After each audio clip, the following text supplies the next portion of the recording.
FC เรื่องเฮ็ดเฮือนชาน้องแต่พี่น้องเอ้ยก็คือทางผู้รักผู้ใหญ่เพิ่นหยุดเฮ็ดเพิ่น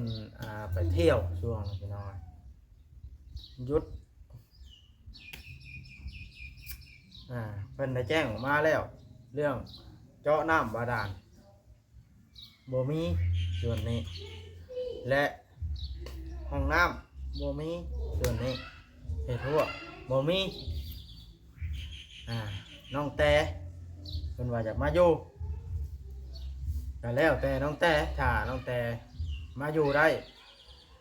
โดยที่บ่มีน้ำโดยที่บ่มีเครื่องครัวบ่มีที่อยู่ที่นอนความหมายพี่น้องผู้ใหญ่เพิ่นแจ้งมาแล้วเรื่องเฮ็ดเฮือนเพราะว่าทางบวชได้คุยกับทางแม่กงวลีเมื่อเช้านี้เนาะอย่าลืมกดติดตามเพื่อเป็นกำลังใจให้ผมด้วยนะครับทุกคนขอบคุณมากๆครับก่อนอื่นทักทายสบายดีเด้อสบายดีและสวัสดีพี่น้อง FC กันเบิดสู่คนเด้อเนาะซึ่งเปิดภาพขึ้นมานี่ก็เป็นวันที่11ใกล้ปีใหม่สงกรานต์ลาวแล้วพี่น้องเอ้ยวัดก็บ่ได้ไปถ่ายคลิปทางใดพี่น้องมีเรื่องสิออกมาแจ้ง FC เกี่ยวกับเรื่องบ้านเรื่องเฮือนน้องแต่พี่น้องเลยเนาะสิว่าจังใดละอันนี้ก็ได้เนาะวัดได้คุยกับทางผู้ใหญ่ท่านผู้เพิ่นเฮ็ดเฮือนล่ะท่านบอกมาเพิ่นแจ้งมาแล้วเนาะเรื่องเฮ็ดเฮือนเฮ็ดชานน้องแต่จากที่เบิ่งให้แล้วพี่น้องเลยเบิ่งเห็นเพิ่นก็เฮ็ดหลายอันหลายอย่างพี่น้องเลยเบิดหลายแล้วงบเบิดหลายพอสมควรเรือนครัวนี่ก็ยังหมดแล้วโจปีใหม่ก่อนพี่น้องเลยเพราะว่าผู้ใหญ่เพิ่นบอกมาแนวนี้พี่น้องเรื่องเพื่อนน้องแต่เนี่ยเพิ่นสิแม่นอยู่เพิ่นรับเฮ็ดเพื่อนน้องแต่แล้วเพื่อนแล้วเพิ่นบอกเพิ่นก็สิขอจบโจเพิ่นบอกมาแนวนี้เนาะเรื่องน้องแต่อยากมาอยู่หรือบ่อยากมาก็แล้วแต่น้องแต่บัดนี้แต่ว่าเรื่องห้องน้ำเนาะและการน้ำบาดาลน้ำบาดาลบ่มีงบในตัวนั้นสำหรับเพิ่นละสิบ่เฮ็ดตัวนั้นนะเพิ่นเลยว่าให้ทางเฮานี่ประกาศแจ้ง FC เนาะเชื่อเกิดว่ามีผู้ใจบุญอยากช่วยเนาะอยากช่วยในด้านเจาะน้ำบ่เฮ็ดของน้ำบ่เนาะล่ะเพิ่นก็เบิดหลายแล้วนะเพิ่นเอาเนาะแล้วน้องแต่นี่สิเป็นไปได้บ่บาทเนี่ยพี่น้องสิเป็นไปได้บ่ถ้าเกิดว่ามาอยู่โดยที่บ่มีน้ำใช้พี่น้องเลยมาอยู่โดยที่บ่มีน้ำใช้เนาะลูกสาวก็เข้ามากล้องบ้านเลยกำลังว่าพี่สบายดีนะลูกตื่นนอนหน่อย FC ปลาลุงเอ้ย FC ไปลุงเอ้ยนั่งเดียวหากระตื่นนอนได้ห้าหายกระตื้นนั่น ยังบ่ทันวีผมซ้ำไปให้แม่วีผมไปมันกี่ลายนะโดยแล้วมาไหมจะถือไว้นะโดยพ่อจะกินขอบใจเด้อข้าวน้ำมาให้พ่อเด้อเตรียมไว้ได้นะเตรียมไว้กินเด้ ลูกก็ได้พี่น้องเอ้ยเอาขออภัยน้ำลูกรักคืนมันเอาน้ำมาให้กิน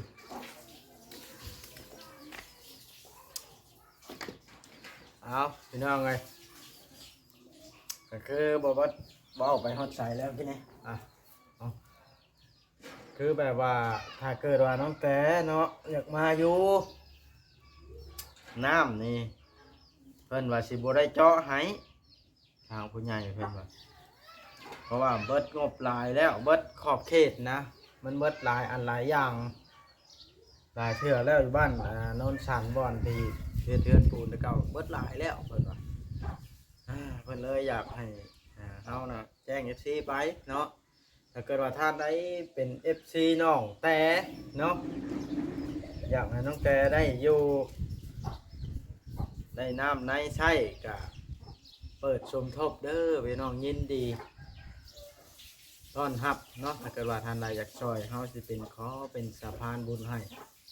เนาะอันนี้ก็ได้เพราะว่า ปกติเพิ่นใดผู้รักผู้ใหญ่นี่พี่น้องเพิ่นเบิดหลายแล้วย้อนน้องแต่นี่อย่างน้องแต่ก็จากมาจันเจือจ้ะโอ้ตายแล้วพี่น้องคือสิเป็นไปบ่ได้ดอกบาดนี่มาบ่ได้ดอกมันบ่มีน้ำใช้แล้วก็ห้องน้ำก็บ่มีต้นเพิ่นโยผู้ใหญ่ก็ได้เพิ่นเฮ็ดให้เบิดหลายแล้วว้าวง่ายท่านนางแต่กับพ่อนี่ครับแต่กับพ่อนี่เฮ็ดผู้ใหญ่ซอยมาจนเพิ่นเคยตัวแล้วว่าง่ายซอยกูอันกูอย่างก็ยังบ่เคยมีอหย่างจักอย่างเป็นของตัวเองจักอันนะพี่น้องนับแต่หม้อใบนั่นทั้งที่เพิ่นซอยมาหลายนะเพิ่นเลยว่าอยากหยุดซอยแล้วเว้าตรงๆซะผู้ใหญ่เพิ่นหยุดซอยแล้วเพิ่นสิเฮ็ดเฮือนให้ละพอว่าจบเรื่องห้องน้ำห้องในเจาะน้ำบ่ปล่อยให้เพิ่นกับผัวหาเองประมาณนะแล้วแต่วิธีปัญญาของเพิ่นนั่นนี่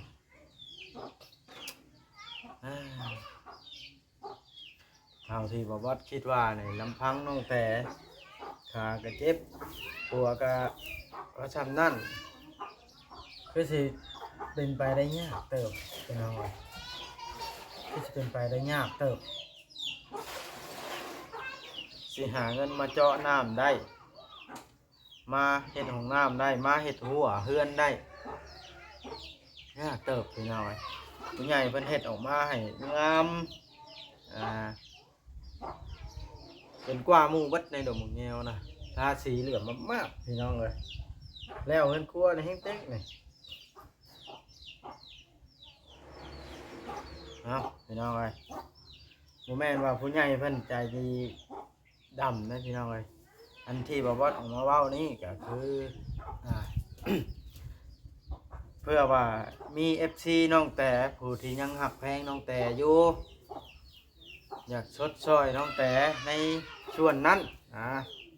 สิให้แต่ผู้เดียวช่วยเนาะอย่างเช่นจุลี่แม่กงวลีให้แต่เพิ่นช่วยตลอดนี่มันก็นักเพิ่นพี่น้องเลยนักเพิ่นเลยถ้าเกิดว่า FC น้องแต่นี่มีหลายคนอยู่อยากช่วยเพิ่นเนี่ยก็ช่วยยินดีพี่น้องเลยเพราะว่าใหญ่เพิ่นก็เมื่อยโมแม่นว่าเพิ่นบ่มีเงินดอกเพิ่นอยากแบ่งให้ผู้อื่นชดช่วยนะเพราะว่า FC ตั้งแต่มันบ่แม่นผู้หนึ่งผู้เดียวมันหลายคนนะจะลิ้นได้อย่าไปทางประตูพ่อลูกย่างแคมทางดิ ย่างแคมทางก็ได้ไปเด้อไปน้ำพี่น้องเลยจักสิว่าในใดละอันนี้ก็ได้บอกว่าออกมาแจ้งได้ซ้ำนี่แหละพี่น้องเลยตามที่เพิ่นบอกมาเนาะอันนี้ก็ได้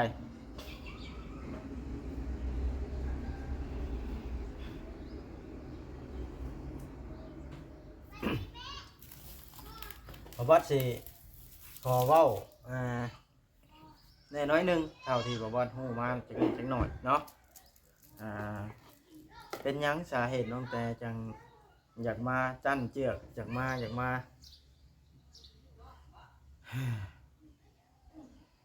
ย้อนว่าอยู่เพื่อนผัวนะมันหลายคน และ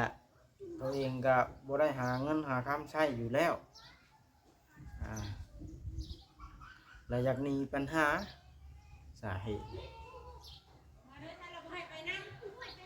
ตัวเองอยู่คนก็บ่ได้คอยเฮ็ดหยังนะอยากหนีปัญหามาพี่เราบ่คิดคำนึงว่ามาพี่น่ะมันแม่นไผสิหาเงินหาคำเลี้ยงบ่าสมมุติมาผัวบ่อยู่นำนี่แฮงเต็กแฮงอัตคัดสิอยู่กินจังไดนะไผสิหาเงินหาคำให้ใช้ไผสิเฮ็ดกินสู้กินในเมื่อพอจ้อยกะพอซ้ำพอจ้อยเท่าที่เห็นนั่นแล้วพอจ้อยก็ได้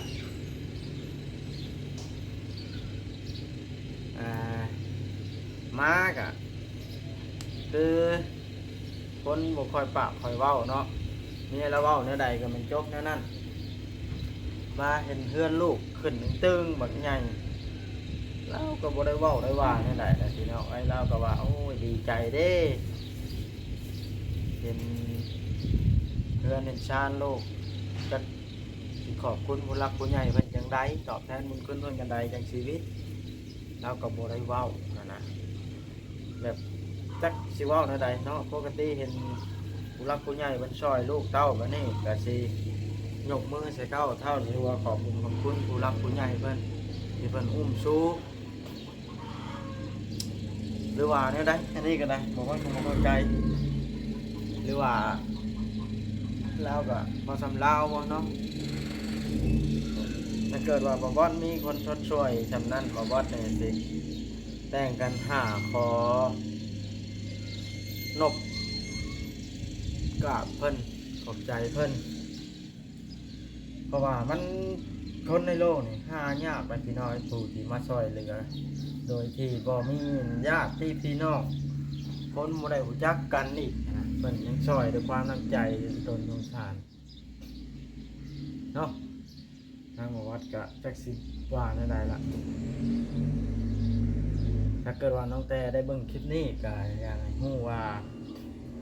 พยายามยืนด้วยลำแข้งตัวเองรู้จักบุญคุณคนรู้จักขอบมกขอบใจผู้รักผู้ใหญ่รู้จักกันไผซอยไผบ่ซอยให้ฮู้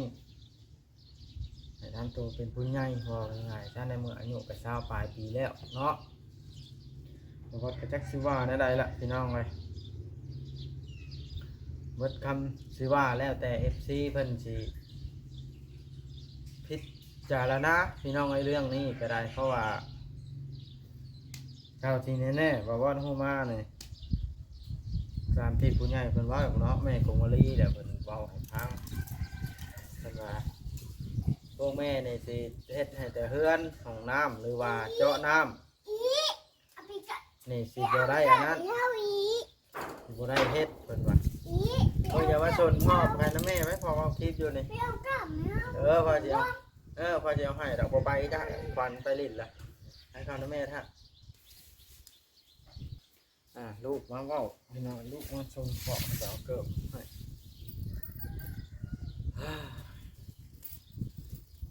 วัดก็ได้คุยกับผู้รักผู้ใหญ่เพิ่นก็บอกมาแล้วนั่นเนาะวัดก็ได้แท็กซี่ว่าได้แล้ววัดก็ว่าบ่ค่อยเก่งบันไดเนาะในด้านนี้เป็นแบบนี้แล้ววัดจะขอประกาศเพิ่มอีกเนาะว่าแล้วแต่ FC สิพิจารณาผู้ใดใจบุญผู้ใดเป็น FC ต้องแตกอะช่วยก็ช่วยเพิ่นได้หรือว่าปล่อยให้เพิ่น รับกรรมเพิ่นต่อไปก็แล้วแต่เนาะเพราะว่าเจาะน้ำในการเจาะน้ำนี่ยิงปืนนัดเดียวได้นก2 ตัวเป็นได้จังหวะนั้นเจาะละเจาะตู้แก้วก็ได้ใช้มีตู้แก้วผู้ทุกอย่างตั้งแต่ก็ได้ใช้น้ำกันพี่น้องเอ้ยเจาะหน่วยหนึงแล้ว2 คนหันหนางบเจาะน้ำมันก็บ่แพงมาได้เจาะโยกสูงสุดก็มีแต่300 เหรียญถ้าเป็นเงินดอลลาร์ถ้าเป็นเงินเหรียญ300 ดอลลาร์เนาะถ้าเกิดว่าจอใดจอหยังกะมีใดกะแพงกว่าอยู่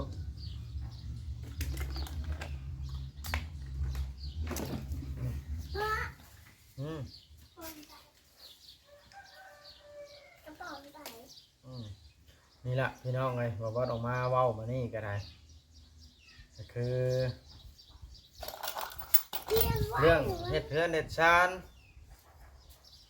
อะไรอาบเดี๋ยวเรื่องน้ำ กายุด ย่างดูไปป้า ในเทศกาลนี้หยุดเรื่องเฮ็ดเพื่อนน้องแต่ก็ได้มานี่สิเฮ็ดเป็นมื้อสุดท้ายแล้วหยุดสงกรานต์ก่อนพี่น้องเลยหยุดสงกรานต์ก่อนเพราะว่าทางผู้รักผู้ใหญ่เพิ่นก็ไปเล่นสงกรานต์เนาะนี่ก็รอพังมึงก่อนสิแล้วซำใดกันเนาะ จบนั่นไม่พอจบนะแม่น พอเว้าเวียกอยู่ลูก จบเพราะว่า จบคลิปเด้ เออ เอาสนะพี่น้องเลยสั้นบอกว่าสิได้จบคลิปลงซะก่อนเนาะเว้ากะสิมีซ้ำนี้แหละบ่ได้มีหยังหลายดอกพี่น้องเอ้ย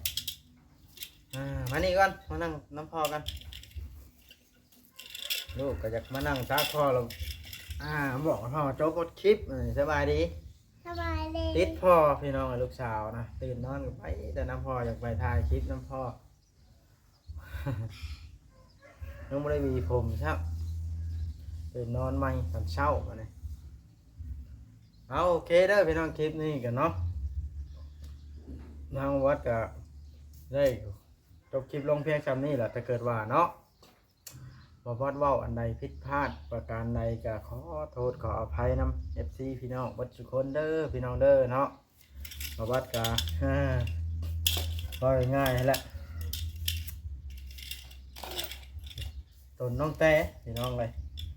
เจ็บแข้งเจ็บขาบ่แข็งแรงอยู่แล้วยัง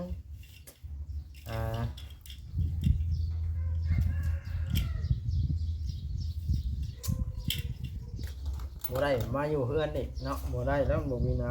ำผู้รักผู้ใหญ่เพิ่นก็ช่วยเต็มที่แล้วบ่มีผู้ท่อเพิ่นทางเอ้ยจุลีกับแม่ของอลีนี่เพิ่นช่วยมาหลายครั้งหลายที่แล้วพี่น้องเอ้ยเนาะบ่มีผู้ช่วยบ่มีผู้อันซ้ำเพิ่นช่วยเพิ่นใจบุญใจประเสริฐชุดแล้วพี่น้องเพิ่นช่วยกันหลายคนเนาะน้องแต่นี่เพิ่นช่วยแล้วช่วยอีกช่วยแล้วช่วยอีกจนมาฮอดมื้อนี้เพิ่นยังเฮ็ดเรือนให้อีกเฮ็ดบัดเฮ็ดงามเฮ็ดใหญ่พี่น้องเอ้ยทั้งเฮือนครัวก็ได้เป็นบุญของน้องแต่พี่น้องเอ้ยแต่ว่าน้องแต่สิมาอยู่นี่บ่วัดขอย้ำเด้อว่าสิเพิ่นสิอยู่บ่ได้ดอกมันบ่มีน้ำบ่มีห้องน้ำเอาโอเคพี่น้องบ๊ายบายคลิปหน้าจะพบพ่อกันเด้อมานี่หยุดพี่น้องเอ้ยบ่ได้ไปถ่ายคลิปอยู่น้ำครอบครัวก่อนมานี่พักผ่อนก่อนบ่วัดก็ได้ ลา บ่ได้ไปเล่นบุญบันโคกซ้ำบุญบังไพหมู่คู่ก็โทรชวนอยู่เบาแผดน้อยเบาเวียงชัยเบาจอยเบากำไพเพิ่นก็โทรชวนแล้วก็หลายๆคนเพิ่นชวนไปเล่นบุญบ้านเพิ่นก็บ่ได้ไปน้องเอ้ยน้ำมันแพงจักสิไปแบบใดไปจริงทิ้งบ่นึงเบิดรถ 4-5 แสนให้สิไปเป็นพี่น้องเอ้ยเอาโอเคลูกบ๊ายบายเด้อ บายบาย ถ้ามีเงินก็สิพาลูกพาเต้าไปเล่นน้ำจักเล็กจักหน่อยอยู่พี่น้องเอ้ย เชื่อน้ ไปเทศกาลเนาะโอเคพี่น้องบ๊ายบายลูกจบคลิปเนี่ยไปจุ๊บใช่ ำเจ้าใส่สีแดง อ้าว